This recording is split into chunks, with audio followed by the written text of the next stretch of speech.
جیسا کہ آپ سبھی حضرات بخوبی واقف ہیں، لکھنؤ کریٹر 369 ایک ایسی چینل ہے جس میں لکھنؤ کے تمام تاریخی اور ثقافتی پہلوؤں پر کھل کر بات کی جاتی ہے۔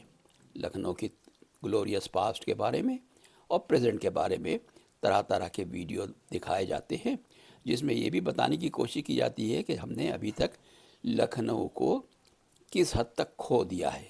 وہ لکھنؤ جس کی ایک الگ پہچان ہوا کرتی تھی اور جس نے ساری دنیا میں اپنی تہذیب و تمدن کی ایک چھاپ چھوڑی ہے اور ایک ایسی پہچان بنائی ہے جس کو کوئی دوسرا شہر نہ تو بنا سکا ہے، نہ ہی اس کا مقابلہ کر سکا ہے، نہ ہی اس کی نقل کر سکا ہے۔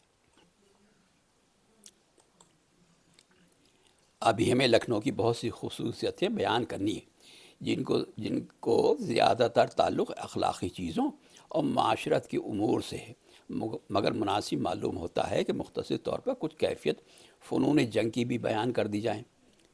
صحیح یہ ہے کہ آخری دربار مشرق اس وقت قائم ہوا جب مسلمان اور العلوم ہندوستانیوں کی سپہ گری کمزور پڑ چلی تھی، بلکہ اس سے بھی زیادہ یہ کہنا ہوگا کہ پرانی سپہ گری کے فنون اتنے نہیں مٹے تھے جس قدر کے پرانے فنون اور آلات جنگ نئے قواعد جنگ اور جدید آلات حرب یعنی جنگ کے مقابلے میں بیکار ہو گئے، جس کا نتیجہ یہ ہوا کہ وہ پرانے فنون جنگ بجائے اس کے کہ مسلمانوں یا اہل ہند سے نکل کسی نئی ترقی یافتہ بہادر قوم میں عروج پاتے، دنیا ہی سے مٹ گئے، اور ایسے مٹے کہ موجودہ نسل اپنے آبا و اجداد کے شجاعانہ کارناموں اور ان کے سپہ گرانہ کاموں سے بالکل ناشنا ہے۔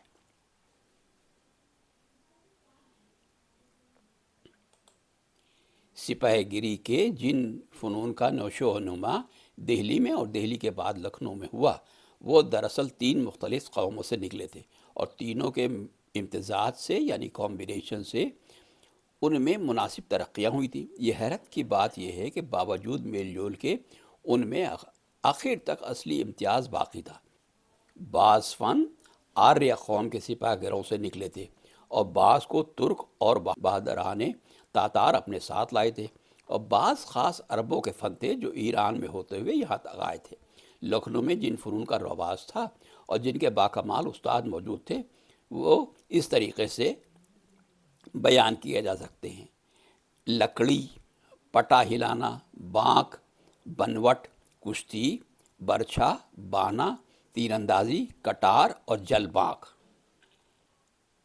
اب ان تمام فنون کا باری باری سے ذکر کیا جانا بھی ضروری ہے۔ لکڑی، یہ اصلی فن جسے پھنکیتی کہتے ہیں، آریہ لوگوں کا تھا جو ہندوستانی اور ایرانی دونوں ملک کے آریوں میں رائج تھا۔ عربی فتوحات کے بعد ایران کی پھنکیتی پر عربی جنگ جوئی کا اثر پڑ گیا اور وہاں کی پھنکیتی بمقابل ہندوستان کے زیادہ ترقی کر گئی۔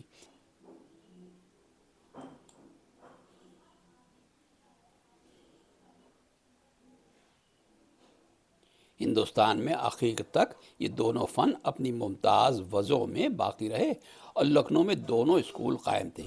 ایران کی عربی آمیز پھنکیتی یہاں علی مت کے نام سے مشہور تھی، اور خالص ہندی پھنکیتی رستم خانی کے لقب سے یاد کی جاتی۔ پھنکیت کا بایاں قدم ایک مقام پر جمع رہتا اور صرف داہنے پاؤں کو آگے پیچھے ہٹا کے پیترے بدلے جاتے۔ برخلاف اس کے رستم خانی میں پھنکیت پیترے بدلتے وقت داہنے بائیں اور آگے پیچھے جس قدر چاہتا یا جگہ پاتا ہٹتا بڑھتا اور ناگہاں حریف پر آ پڑتا تھا۔ ایک یہ امتیاز بھی تھا کہ علی مت کا فن خاص رئیسوں اور شریفوں کے ساتھ مخصوص تھا۔ اس کے استاد کبھی کسی رذیل یا ادنا طبقے کے آدمی کو اپنا شاگرد نہ بناتے اور نہ اپنے فن سے واقف ہونے دیتے۔ بخلاف اس کے رستم خانی کا فن تمام طبقوں میں برابر رائج تھا اور عام تھا۔ علی مت کے ایک زبردست استاد فیض آباد میں شجاع الدولہ بہادر ان کے بعد ان کی بیوہ بہو بیگم صاحبہ کے سرکار سے وابستہ تھے۔ ان کا ذکر تاریخ فیض آباد میں ہے اور معلوم ہوتا ہے کہ اس فن کے سب سے بڑے اور پہلے استاد وہی تھے جو فیض آباد میں رہے اور پھر لکھنؤ آئے۔ دوسرے استاد اسی فن کے محمد علی خان تھے جو خاص ہمارے محلے کٹرا بیزن بیگ خاں میں رہتے تھے اور علی مت کے معجد مانے جاتے تھے۔ تیسرے استاد میر نجم الدین تھے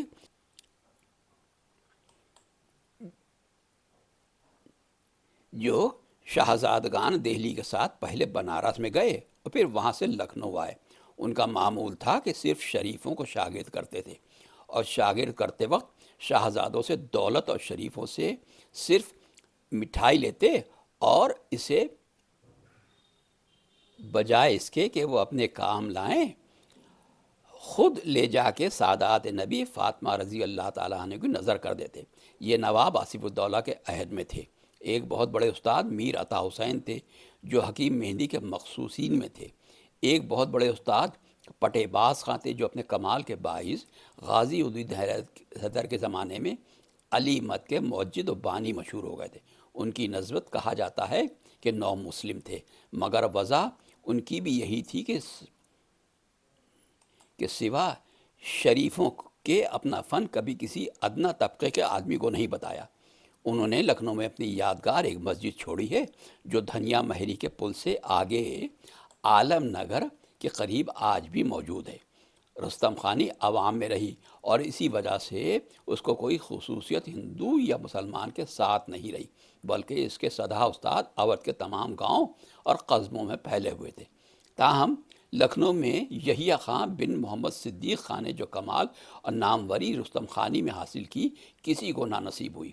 نواب فتح یاب خان عالی مرتبہ رئیسوں میں ہونے کے باوجود بڑے خوش نویس بھی تھے اور انہوں نے رستم خانی میں بھی کمال حاصل کیا تھا۔ اسی طرح لکھنؤ کے ایک مشہور بانکے پہلوان میر لنگر باز بھی رستم خانی کے استاد تھے اور اب تک تھوڑا بہت رواج باقی ہے تو ادنا لوگوں میں۔ علی مت کا فن شرفا کے ساتھ مخصوص تھا اور شرفا کو سپہ گری سے کوئی واسطہ نہیں رہا، لہٰذا وہ فن بھی مٹ گیا۔ رستم خانی ادنا لوگوں میں تھی اور وہ لوگ آج بھی لڑتے بھڑتے رہتے ہیں، لہٰذا ان میں رستم خانی کا رواج آج بھی موجود ہے۔ علی مت کے دو ایک استاد مٹیا بج میں مشہور تھے اور سب کے سب آخر میں میر فضل علی تھے جو محلہ محمود نگر میں رہتے تھے۔ پٹا ہلانا، اس فن کی اصلی غرض یہ تھی کہ انسان دشمنوں کے نرخے میں پڑ جائے تو لکڑی کے ہاتھ چاروں طرف پھینکتا ہوا سب کو ہٹا کے سب سے بچ کر اور سب کو مارتا ہوا نکل جائے۔ پٹے کو ٹیک کے اڑنا اس فن کا خاص کمال تھا اور سب سے بڑی تعریف اس بات کی تھی کہ انسان پر ایک ساتھ 10 تیر بھی آ پڑیں تو ان کو کاٹ دے۔ یہ فن دہلی میں نہ تھا، لکھنؤ میں پورب سے آیا اور جلاہوں میں زیادہ مروج تھا، اگرچہ آخر میں بہت سے شرفا نے بھی خصوصاً قصبات کے شیخ زادوں نے اختیار کر لیا۔ غلام رسول خان کا بیٹا گوری پٹے باز لکھنؤ میں اس فن کا سب سے بڑا باکمال مانا جاتا تھا، جس کے سداہا واقعات عوام میں مشہور تھے، مگر افسوس ابھی یہ افسانے بھی موجود نسل کو بھولتے جاتے ہیں۔ میر رستم علی کے صیفے میں دونوں طرف باڑ ہوتی اور اسے ہلاتے ہوئے سینکڑوں حریفوں کو چیر کر نکل جاتے۔ اسیون کے ایک شیخ زادے شیخ محمد حسین دونوں ہاتھوں سے پٹا ہلاتے، چنانچہ غازی الدین حیدر کے زمانے میں ایک دن صاحب ریزیڈنٹ بہادر اور بعض یورپین مہمانوں نے اس فن کے کسی صاحب کمال کا کمال دیکھنا چاہا۔ شیخ محمد حسین موجود ہوئے، چونکہ اس وقت پٹا ان کے پاس نہ تھا۔ شاہی اسلحہ خانے سے ایک پرتکلف مرصع و مکلل پٹا دیا گیا، جسے لے کر انہوں نے ایسے ایسے کمالات دکھائے کہ ہر طرف سے تحسین کے نعرے بلند ہوئے اور وہ اسی تحسین اور مرحبا کے جوش میں پٹا ہلاتے ہوئے مجمع سے نکل کے چلے گئے اور اپنے گھر پہنچے۔ اہل فن میں مشہور تھا کہ جو شخص پٹا ہلانا جانتا ہے وہ 10 تلوار والوں کو بھی پاس نہیں پہنچنے دے گا۔ اسی فن کے ایک صاحب کمال لکھنؤ میں میر ولایت علی ڈنڈا توڑ تھے۔ ان کی نسبت یہ بات مشہور تھی کہ حریف کے ہاتھ میں کتنا ہی زبردست ڈنڈا ہو اسے توڑ ڈالتے تھے۔ بانک، فنون جنگ میں یہ بہت ہی اہم اور نہایت ہی کارآمد فن تھا، اصولاً دوسرے فنون پر فوقیت رکھتا تھا۔ شریف زادے خاص کوشش اور خاص شوق سے اس فن کو سیکھتے۔ اصلی غرض اس فن کی چھریوں سے حریف کا مقابلہ کرنا ہے۔ یہ فن قدیم الایام سے ہندوؤں میں بھی تھا اور عربوں میں بھی، مگر چھریاں دونوں کی جداگانہ ہوتی تھیں۔ ہندوؤں کی چھری سیدھی ہوتی جس پر دونوں طرف باڑ ہوتی، عربوں کی چھری خمدار خنجر نما ہوتی جس پر ایک طرف باڑ ہوتی، مگر عربوں کی آخری چھری جمبیا ہے جس کی نوک سے کچھ دور تک چاروں طرف 4 باڑیں ہوتی اور اس سے ایسا چوبھاکا زخم پڑتا کہ کہتے ہیں کہ اس میں ٹاکا لگانا مشکل ہو جاتا۔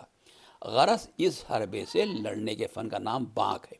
اس کی تعلیم یوں ہوتی ہے کہ استاد اور شاگرد دونوں آمنے سامنے دو زانو بیٹھتے ہیں، مگر ہندوؤں والی سیدھی چھری کی تعلیم میں باقاعدہ تھا کہ دونوں مقابل دو زانو بیٹھیں، بیٹھنے کے ساتھ ایک گھٹنا کھڑا رہے، اور عربوں والی چھری کی تعلیم میں بانک دو زانو بیٹھتے تھے اور چھوٹوں کے ساتھ بڑی زبردست پیچ ہوتے تھے جن کے آگے کشتی کے پیچوں کی کچھ حقیقت نہ تھی۔ یہ فرق بھی بتایا جاتا ہے کہ عربوں کے فن میں اصل 7 چوٹیں تھیں اور ہندوؤں کے فن میں 9۔ عربوں کی بانک میں پیچ پورا بن جاتا تو حریف کو زندہ چھوڑنا باندھنے والے کے اختیار سے باہر ہو جاتا، اور ہندوستان والوں کے فن میں آخر تک اختیار میں رہتا کہ جب چاہیں پیچ کھول کر حریف کو بچا دیں۔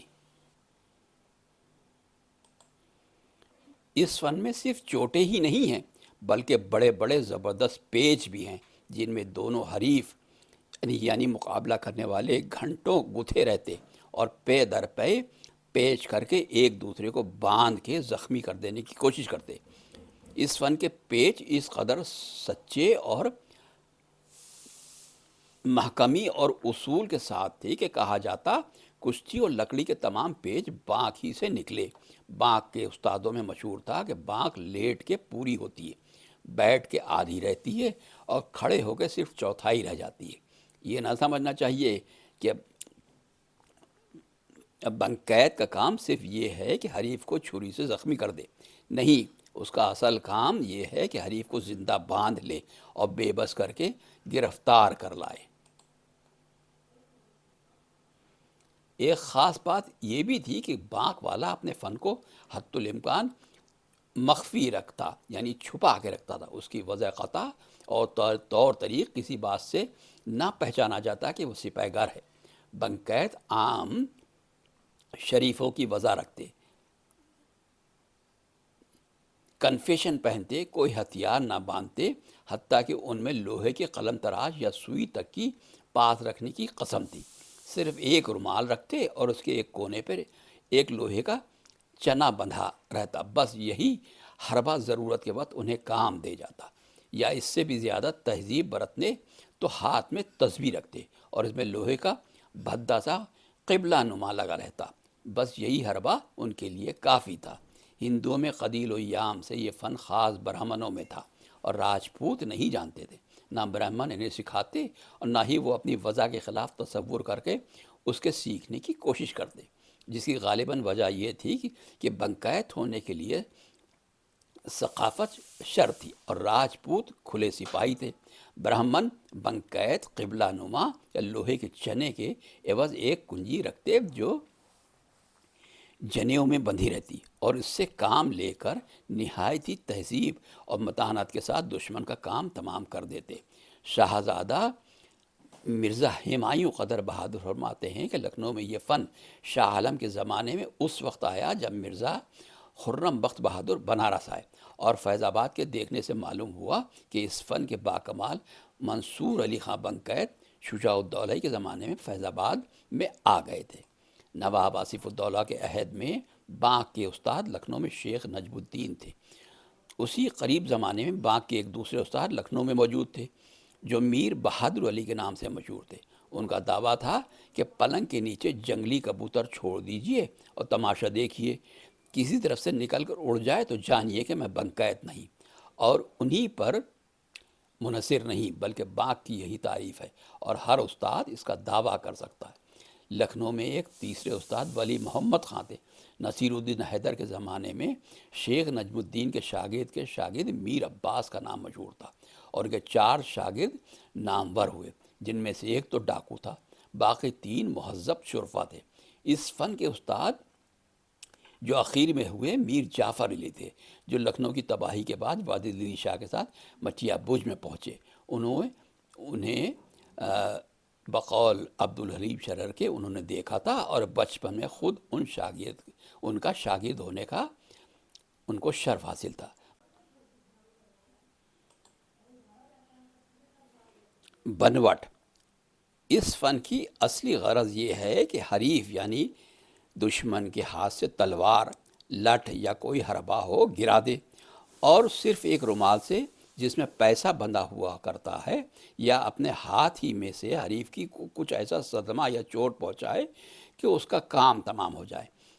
اس فن کی نسبت لکھنؤ میں ابتدا سے مشہور تھا کہ یہ بڑے بڑے زبردست استاد حیدرآباد دکن میں ہیں۔ وہاں جانے اور دریافت کرنے سے معلوم ہوا کہ واقعی وہاں اب تک یہ فن ایک حد تک زندہ ہے۔ واقف کار لوگوں کا بیان ہے کہ کھڑے ہو کے مقابلہ کرنے والا صاحب فن اگر نہتتا ہے تو کشتی ہے، اس کے ہاتھ میں چھری ہے تو بانک ہے، اگر کوئی 2 گز کا لمبا سوٹا یا رومال اس کے ہاتھ میں ہے تو یہ بنوٹ ہے۔ بنوٹ والے بھی اپنے فن کو مخفی رکھتے ہیں اور باہمی عہد ہے کہ صرف شریف کو سکھائیں گے،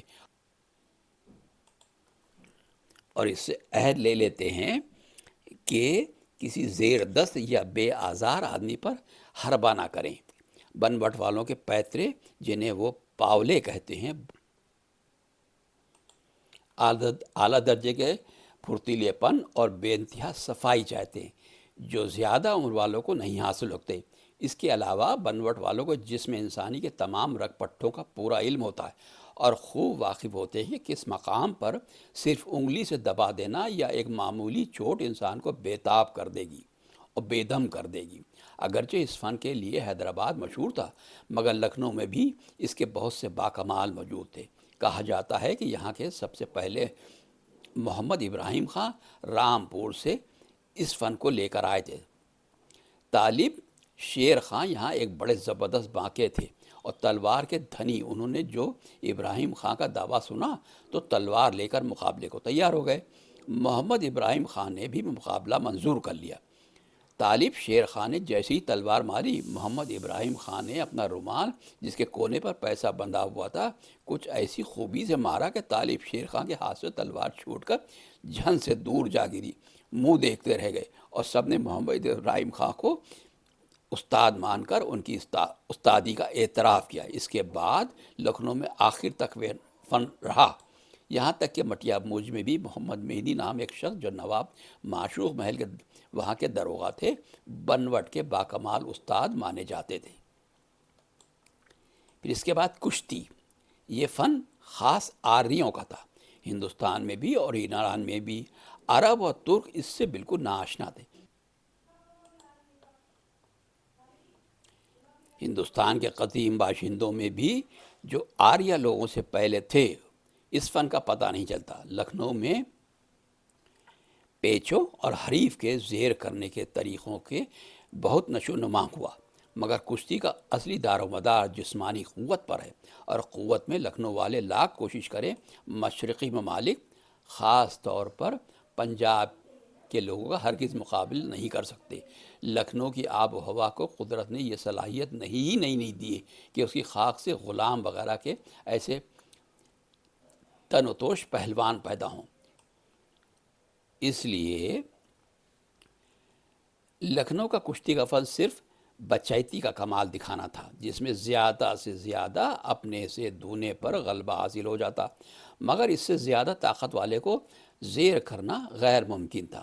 لکھنؤ کے اکھاڑوں اور اگلے پہلوانوں کے قصے بہت مشہور ہیں، مگر سب بچیتی کے لحاظ سے نہ زور آوری کے اعتبار سے۔ ایک بار یہاں کے ایک مشہور پہلوان سید کی لڑائی ایک دونے قد کے پنجابی پہلوان سے ہوئی۔ اس میں شک نہیں کہ سید کی لڑائی ابتدا سے نہایت خوبصورت تھی، اس کی چلت پھرت اور اس کا پھرتیلا پن قابل تعریف تھا، مگر انجام یہ ہوا کہ گھنٹہ بھر میں سید پسینے میں ڈوبا ہوا تھا، طاقت جواب دے چکی تھی اور دم پھول گیا تھا، اور پنجابی پہلوان ان پر جو اسے کھلا رہا تھا کچھ اثر نہ ہوا۔ آخر سید خود ہی میدان چھوڑ کے بھاگ گیا اور بے لڑے ہار مان لی۔